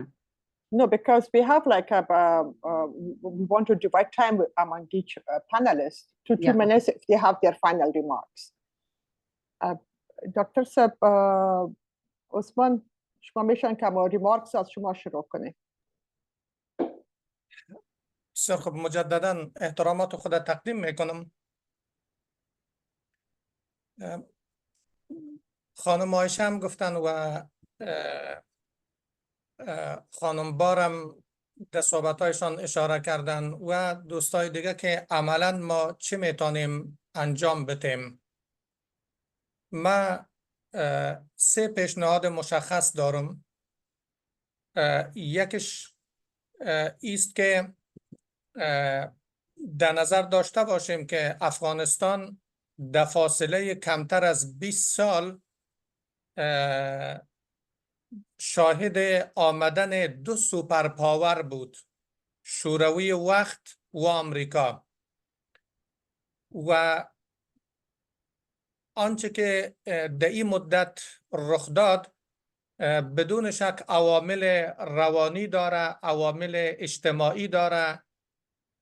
اینا را ما باید بررسی بکنیم، اما مهمتر از همه دستهای پشت پرده و عوامل پشت پرده و استخبارات منطقه را هم ما در نظر بگیریم. جنگ‌های قدرت، جنگ‌های نیابتی و جنگ‌هایی که به خاطر اقتصاد و این مسائل راه اندازی میشه و گاهی هم از نام اسلام و گروه‌های تندرو استفاده میشه به عنوان پروژه. این را ما باید در نظر بگیریم. این یک مورد. گام عملی. گام عملی دوم یک تجدید نظر به تمام نهادها، به عملکرد تمام نهادها ضرور است.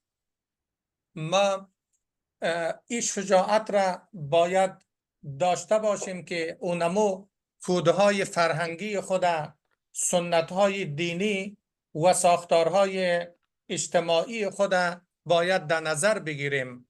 سوء استفاده هایی که از قدرت شد در 20 سال گذشته، این بسیار مهم است. و در سطح بین المللی، قسمی که خانم هیتر اشاره کردن، زنا و اطفال امروز در غزه در حال از بین رفتن هستند. و اگر شما متوجه باشین، این قانون 2 سال بعد از صدور فرمان توشیح شد. اینا از آنچه که از سکوتی که دنیا در مقابل ظلمی که به بشریت به هر نام صورت میگیره، از او سکوت استفاده میکنن.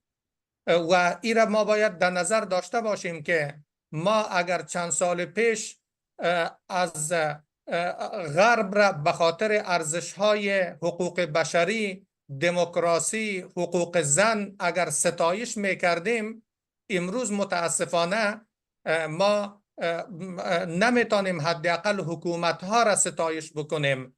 اما خوشبختانه فعالین جامعه مدنی، فعالین حقوق بشر و زنها و روشنفکرای بسیار با وجدان و با انصاف ما در غرب داریم، در اروپا داریم، در کشورهای مختلف داریم.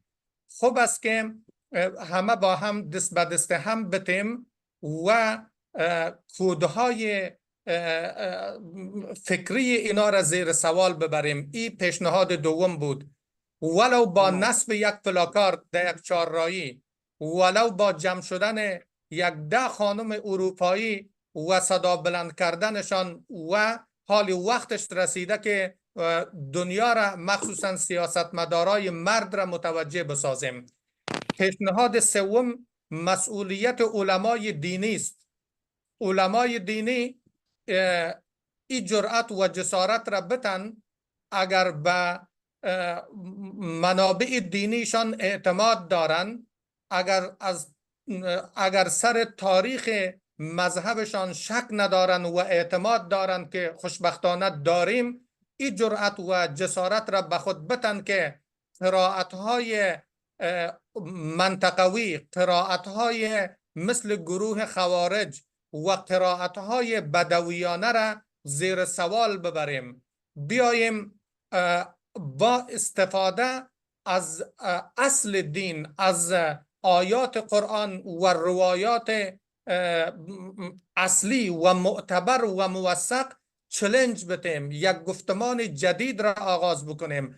البته این گفتمان ما پاسخ خشونت با خشونت نباشه، بسیار مؤدبانه، بسیار اکادمیک و روشنفکرانه باشه و من پیشنهاد میکنم که زنها و مردها کنار هم بایستن و مخصوصا اسکالرها و روشنفکرای دینی، البته کسایی که از تاریخ دین معلومات دارن و مطالعات عمیق دارن، میتونن برداشت های سطحی را به چالش بکشانن. اونا دیگه بر بزنن. تشکر.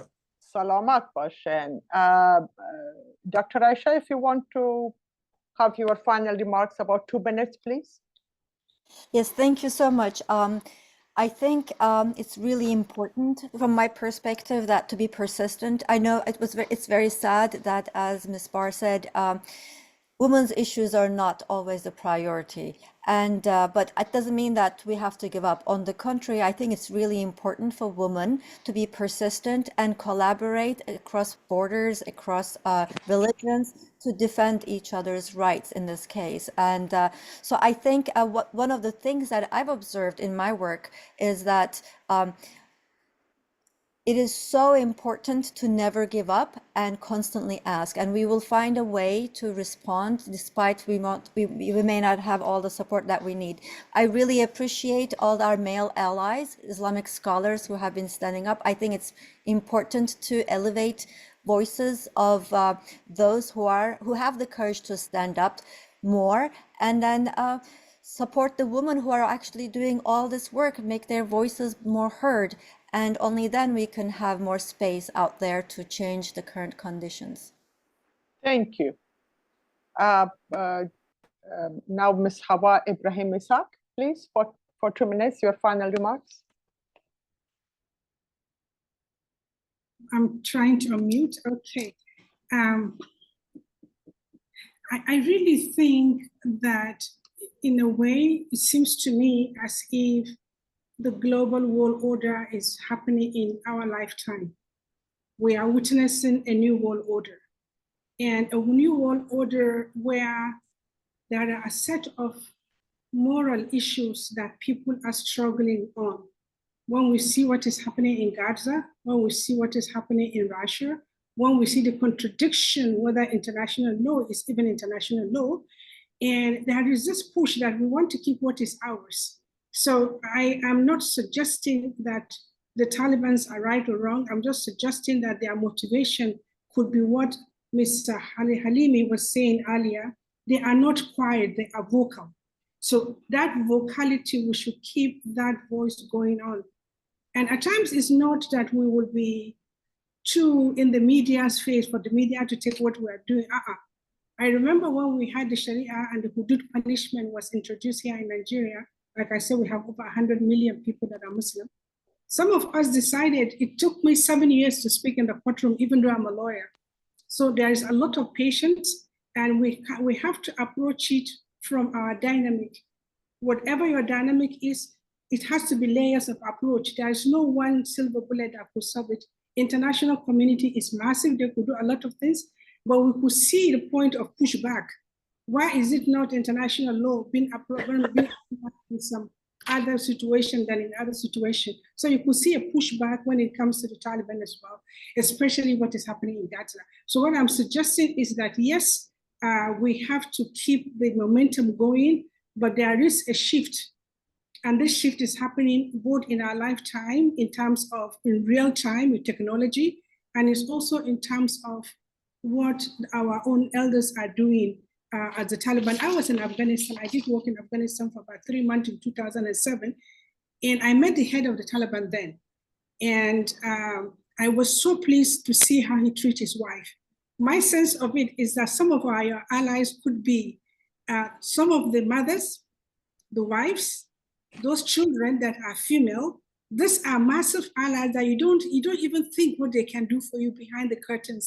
So I use them in my own situation. I hope you can look for these uncommon allies all over, globally and locally, but more importantly, locally, that the difference will be made within you. Nobody will come from outside to help you solve this challenge. We can advocate, we can make a lot of noise outside, but from within you need to be vocal and push and know that we have your back. Women of Afghanistan, know that we have your back. Thank you. I think you met the reformed Talib. Now is Mr. Mohek, if you want to have your final 2 minutes remarks, please. تشکر. این دفعه فارسی بگم بلکه بفرمایید. آسان‌تر است. بله، بر 2 دقیقه بشه که شما صحبت کنیم. مهربانی است. پیشنهادم است که یک برنامه جامع ترتیب شود، comprehensive plan، و تقسیم وظایف صورت بگیره. حداقل 3 محور است که ما باید رو تمرکز کنیم. یک، پولی که به نام تعامل به طالب داده میشه و از طرف دستگاه‌های اپراتیفی باید فشار بیاریم پول قطع شود. این شریان حیات طالب است. روزی که پول قطع شد، زن افغان نجات پیدا میکنه، دختر افغان نجات پیدا میکنه، جوان افغان نجات پیدا میکنه. این بخش از مبارزه باید باشه. 2، ما باید قرائت الटरनेटिव برای آنچه که طالب ارائه کرده الटरनेटिव ارائه کنیم، هم در بخش دین هم در بخش حکومت داری، و به دنیا نشان بدیم که افغان ها اینطور چیز میخوان. تا الटरनेटिव نشان ندیم، مردم فکر میکنه که واقعیت افغانستان طالب است. 3، برای دخترای افغان شجاعت بدیم و من پیشنهادم است که دخترای کوبانی که در مقابل داعش استاد شد سلاح به دست گرفت و نشان داد که مثل یک مرد میتونن از عزت و از شرف خود دفاع کنن و دنیا هم محاسبات خود عوض کرد.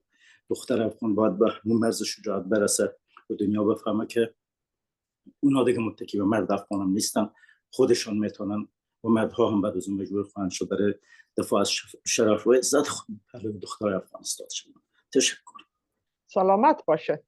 با امید صحتمندی شما. Now, Ms. Hiderbar, you have 2 minutes left to have your final words. Please unmute yourself, Ms. Hiderbar. Sorry, my apologies. Your voice is very low because of the interpretation. Oh, sorry. Thank you so much. So I wanted to say that I think that the single most important thing that the international community can do and the United Nations can do is really pay attention to Security Council Resolution 1325, which is having its 25th birthday this year, and which says that women have to be full participants in all peace processes and all important discussions about their country's future. This is what's been so badly violated in the Doha 3 meeting, and this is the key to getting everything else right. If Afghan women are there in the room, full participants, being heard, sitting next to diplomats and being their equals in these discussions, things will change. And there's one other thing I want to say in relation to that, which is, I know that Afghan women are building their political power, but they need to do that more. They need to create a structure, a network, a process, a democratic sort of system and unity among themselves, so that, for example, when there's a Doha 4 meeting coming, there should be a way that Afghan women have come together and can say to the United Nations, here are the people we will be sending to participate in this meeting, rather than the UN handpicking the people that they feel they would be interested in hearing from on the 3rd day after the diplomats have left. Thank you very much. Thank you so much. علیمی صاحب آخرین نفر تاسو هستی. علیمی صاحب استاس نوبت کولای شي چې خبر راټولې کې وای. تشکر. ما در این قانون در 2 نقطه که تماس گرفته نشد و مهم است و حق مردم است که باید بگویم، و است که یک قانون کاملا مبنی بر مذهب حنفی است و یک قشر بزرگ کشور ما که اهل تشیع هستند و ساکنین و مستحقین همین کشور هستند و اهل همین کشور هستند و همهشان یک نوع حق دارن، اونا را هیچ در نظر نگرفته تمام حقوقشان پایمال کرده.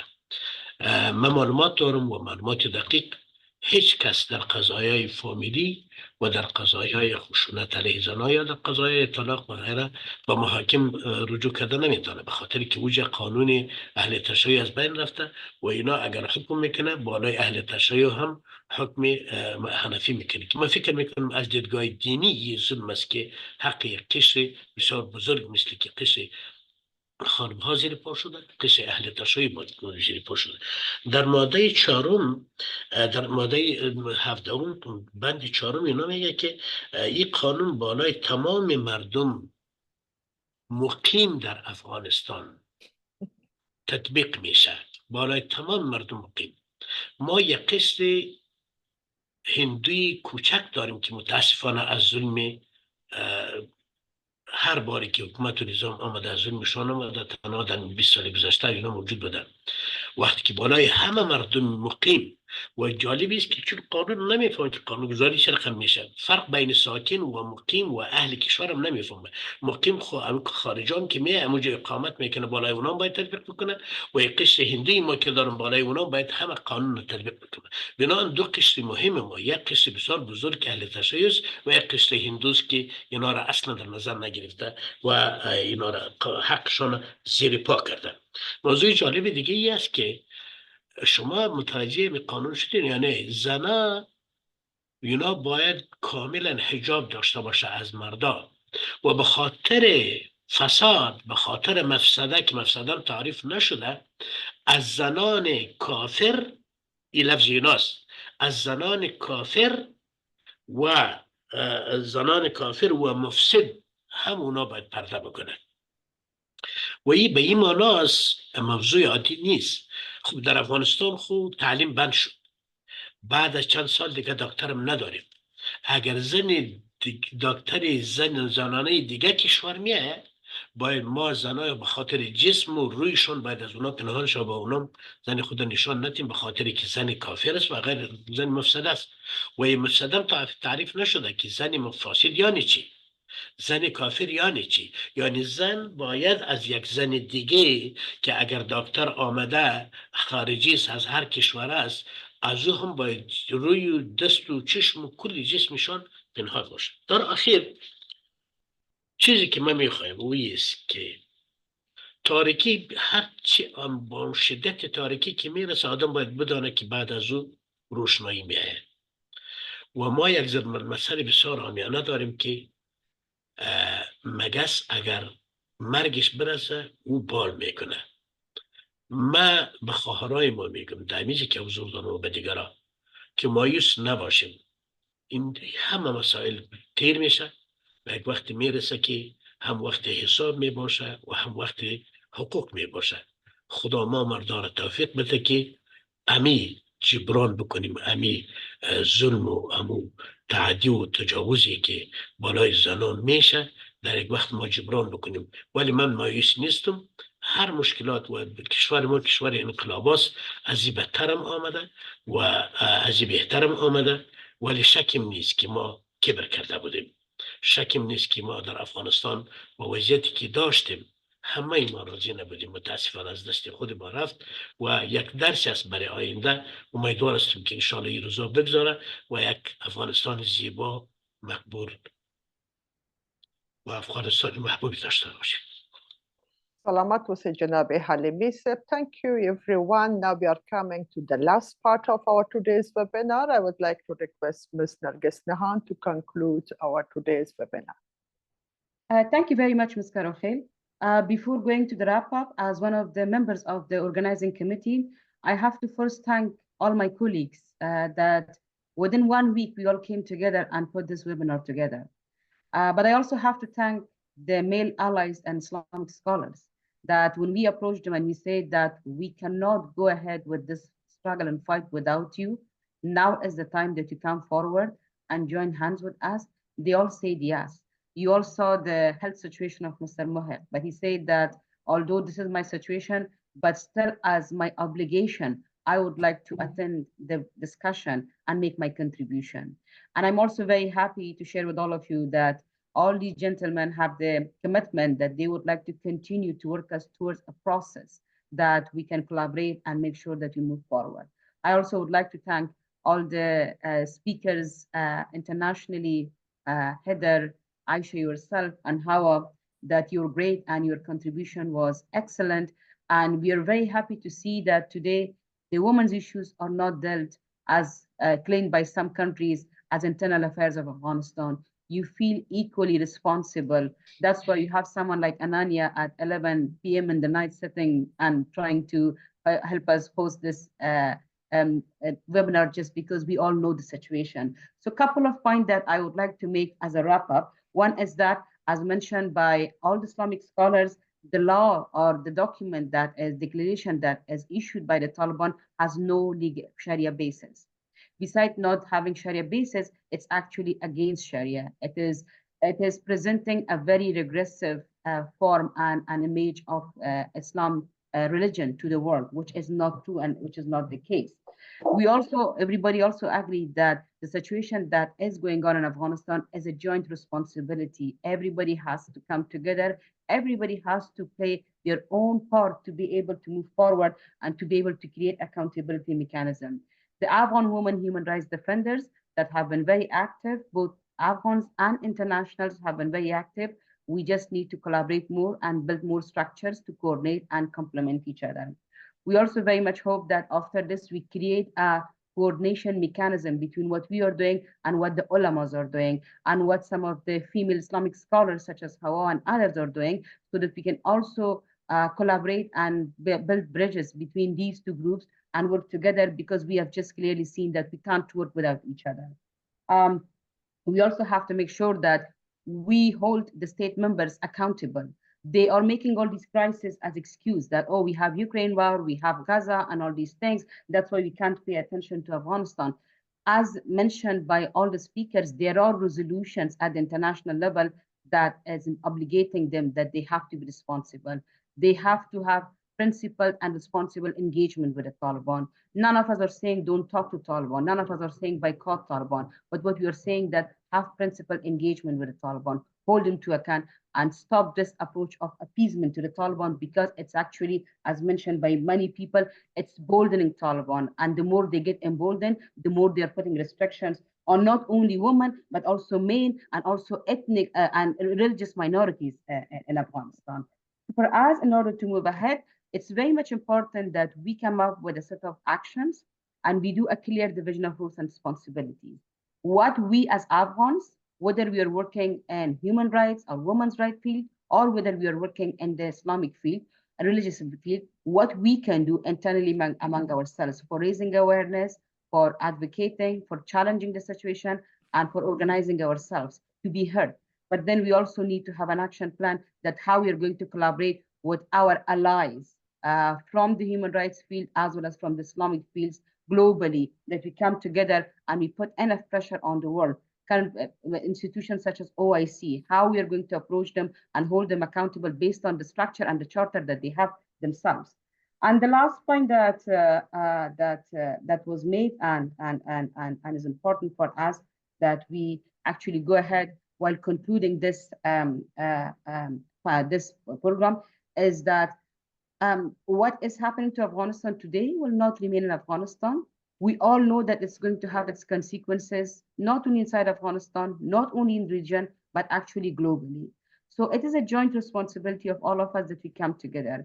We are going to get back to all of you after thanking all of you and also our participants for patiently listening and also raising the questions, and also some of the points which were so important that they made and we didn't really have the time to actually translate them. For example, one of the women, I forgot her name, wrote from one of the provinces. She said that since this law is being enacted, I don't have any male member in the family. And I have to walk every day 5 kilometers because no taxi will give me a ride after this. So this is just one of the thousands and millions examples that we have that how this is actually impacting their life. And I really hope that we'll be able to continue monitoring and evaluating impact of the law from religious perspective, from social perspective, from economic perspective, from all perspectives, so that then we are able to draw the picture and see that how is that taking Afghanistan centuries back. And we hope that we'll be able to continue these discussions. It's very enlightening. There was so much for all of us to learn from one another, and we hope that we'll be able to continue. And we hope that next time we are going to have more male Islamic scholars in the discussion, so that we also increase that network and continue to work there. I thank you all very much for your patience, for your participation, the speakers, the participants, and all the members of the organizing committee who worked day and night and made this webinar happen. Thank you all very much. If my colleagues would like to add anything, please go ahead. Otherwise, the webinar is can conclude. Thank you. Yeah, thank you everyone for giving your time, and hope to see you soon. And please keep pressure Taliban, and because this is not like easy, because even Taliban start to put a fine on women in Herat because she traveled without male mahram. It's not easy, so difficult. So we need our international alliance supporter to help us stay with women and support women of Afghanistan, and put enough pressure on Taliban to really reverse their strict policy. Thank you all, and have a very good day and night. Thank you. Sarah, would you like to quickly say about this Wanga side event to the colleagues so that they are aware of that as well before we conclude quickly? Sure, I can just briefly share that CFFA is currently putting together an official side event to the UN General Assembly, which will be happening in just about 2 weeks, a little less than 2 weeks' time. We have a very diverse delegation of Afghan women coming from across North America to join us, representing a multi-generational group, a multi-ethnic group, and there we will be pushing to see accountability through some of these mechanisms that have been discussed today, and encouraging UN member states to stand in support of Afghan women through those processes. So we will share further details of that and outcomes, I think, as and when the event takes place. Thank you. Thank you very much. Thank you all colleagues very much. Have a good day, all of you.